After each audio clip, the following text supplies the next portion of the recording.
All right, very exciting day in the tech world. It is a big release day or launch day, announcement day. Everybody's talking about the new Samsung device, the Galaxy S10. In front of me right now, I have the S10 Plus with the hole punch, the double hole punch.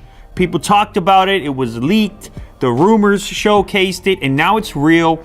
It's in front of us, and this is our first look at it. So here it is. A gigantic display. Of course, this is the Plus version. And the first thing you notice is how that hole punch kind of vanishes into the background of the default wallpaper. Now, I was like, hey, but people want to see the scale of the hole punch. So I was like, let me go into the wallpaper settings here. They blacked it out in every single wallpaper. But anyway, this gives us a better idea of the hole punch setup when we're just inside of the UI.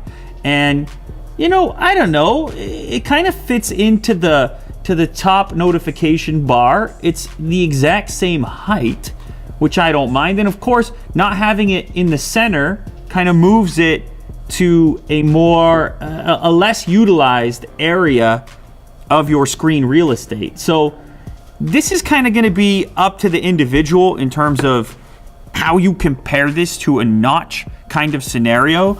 But I guess at first glance, aesthetically speaking, you're used to having some noise up in the top corner because this is typically where this stuff lives. You know, your signal, battery life, and so on. So it does blend a little bit better than the center notch. Form factor wise, it's similar in scale to the current Plus series, the S9 Plus, though the back camera also received some upgrades. As you can see right here, we've got 3 camera units. That means this device has 5 cameras. The S10 Plus is a 5-camera smartphone. That's pretty wild. So that's a 6.4-inch AMOLED display. Now, I've said in the past, I'm generally a fan of the Samsung displays on smartphones. They make so many of them, and they've got these vibrant colors, lots of contrast, very pleasing to a wide audience.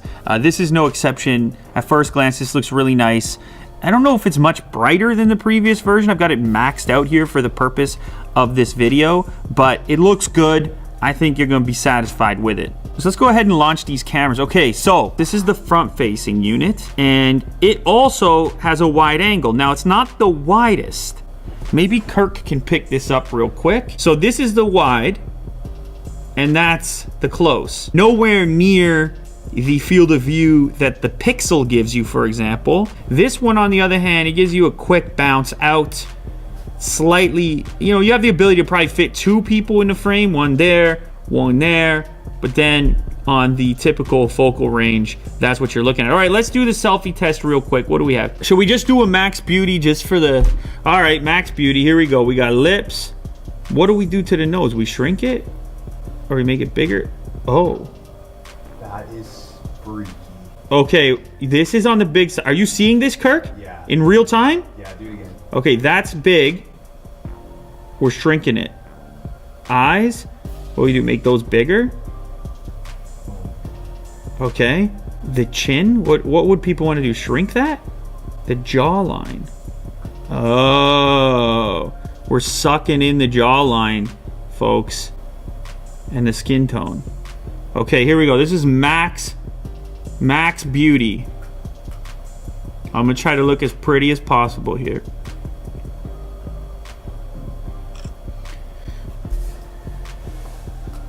This is not me, ladies and gentlemen. That's not me. That's pretty me. And you know, they've done a compelling version of it here. It doesn't look cartoony. It looks like plastic surgery. Like, that's what it's starting to look like. Actual plastic surgery that you don't have to do. For the price of a new smartphone. You get the old tuck, the old stitch and tuck. I'm gonna get rid of that. I don't know. It's not the best selfie I've ever seen, if I'm being honest. Now, when it comes to some of the post-processing stuff, that can change a little bit. Keep in mind, this is like this is an initial hands-on scenario. So maybe we can pick up a bit more detail, maybe some more contrast in the way that the image is processed. But right now, I've seen selfies I like better.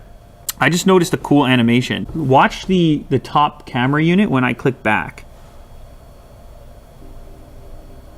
Did you see that?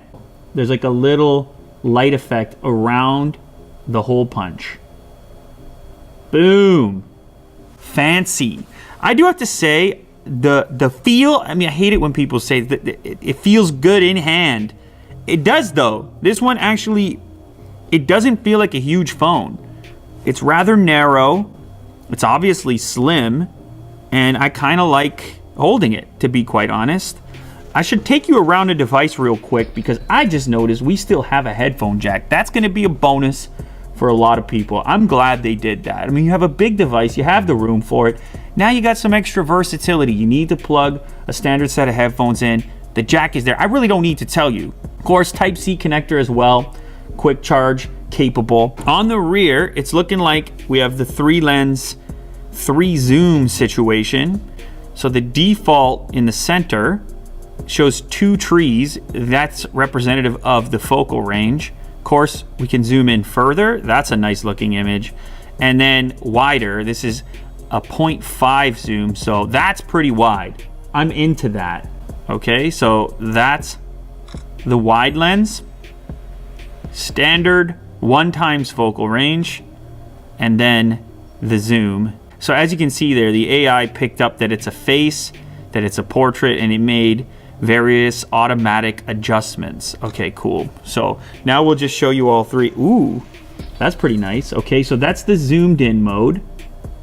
That kind of turned out well. That's the medium or standard focal range, and then that's the wide. The wide is quite wide. I'm a fan of that actually. And it barely even juts out in this case. Like that thing, look at that. That lays pretty flat. I mean, completely flat, really. That's impressive for a camera module housing a 3-camera setup, including something that wide. I'm kind of happy about that. All right, staying in the camera modes, you can see there's also a pro mode, which gives you all kinds of access, ISO, f-stop. You can control autofocus, white balance. I mean, everything you would expect in a pro camera is in there. That's nice to have. I also notice there is a super slow-mo. It captures 0.4 seconds. Okay, let's give this a shot. Super slow-mo is always fun. Oh man, is it going right now? Yeah. Holy. That's 0.8 seconds of actual video. Wow, okay. Yeah, I mean, that's super slow-mo. Now, I do want to take a picture of something colorful. I just want to see the way this thing deals with colors. Knows that it's a plant. We'll try the close-up. You know what, man? Again, this is initial interpretation, but this rear camera is looking real nice right now. Look at the detail over here. Wow. That's looking like that's gonna be a real performer on the rear camera. Another thing I was curious about, specifically with this cutout design when compared to the notch, is like, what's it gonna do in video mode? Obviously, people watch a lot of YouTube, a lot of video on their smartphone. So here you can see in the YouTube app what happens during navigation. Fits into the notification bar, but it also looks like the notification bar itself is fatter than it would normally be to accommodate the hole punch setup. So you lose a little bit of screen real estate there. Now, so that's zoomed in on the YouTube video player, and this should give you an idea of how that hole punch is gonna look when you have a full screen video playing. Yeah, it can interfere a little bit. And then you're like, that little area around the outside of it, is that really useful to have that? Is that even, that's not even a millimeter of extra screen real estate like that you're barely using. Of course it looks cool, it seems futuristic, but strictly from a utilitarian standpoint, is that really that useful? I don't know if this is the future of design. It really feels to me like this is a stopgap to the eventual no cutout, no notch situation. I mean, we've of course seen slider situations, motorized camera pop-ups for front-facing cameras. This just happens to be the latest incarnation, but I think a lot of it is kind of just a novelty factor in general. One thing I will say is that this is going to make people feel like they really have a new device. Like, that's what that ends up feeling like, is that this is a new thing. This is not something that has existed before. You pull this out of your pocket, you're like, that's not my last phone. It doesn't look anything like it. But as far as the practicality of this particular implementation versus others, I honestly don't think it's a big difference. But then again, I'm a guy who, on notch phones, I turn it off. I just black it out. So I kind of find them all a bit offensive. At least here, they are giving you 2 front camera options. So you're getting 2 lenses. So there's a bit of a payoff, a bit of a trade-off. You get 1 wide angle, 1 standard. So you get some extra equipment in exchange for that cutout. Oh.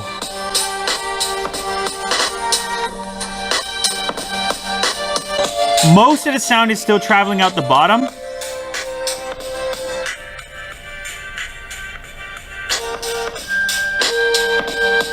It's a good sounding smartphone. I'm into it. It's a good sounding smartphone. They thought about it. Just so we have a comparison. And let's try that Dolby thing again, see if it did any enhancing for it.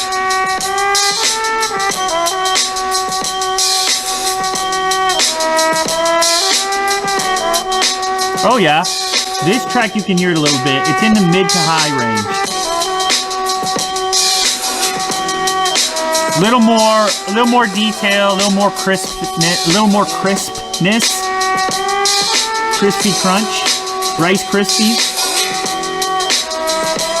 Krispy Kreme, Honey Crisp, Cocoa Crisp.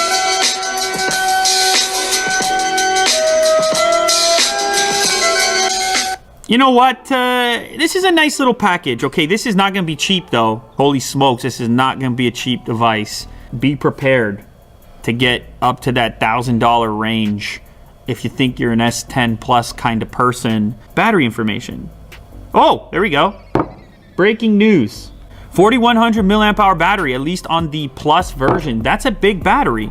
So I think people are gonna be happy with that. You got some quick charge. You got the latest Snapdragon. It sounds good. It looks good. It's got a lot more in the camera department than the previous version. It's got a bigger battery. And there's a lot going for it. I'm gonna play with this device. Of course, I'm gonna use this device. Of course, the SIM card is going to enter this phone. And I'm gonna let you know how it compares to some other stuff that's out there. And I'm also gonna let you know if there's enough value here to justify the cost. Because that's the conversation in 2019, and you already know it. But there it is. It's the S10 Plus. And of course, you can tell it's wrapped in the beautiful D brand. If you wanna know more about that look for the link in the description. There it is. Unbox Therapy. Stay tuned for the next one.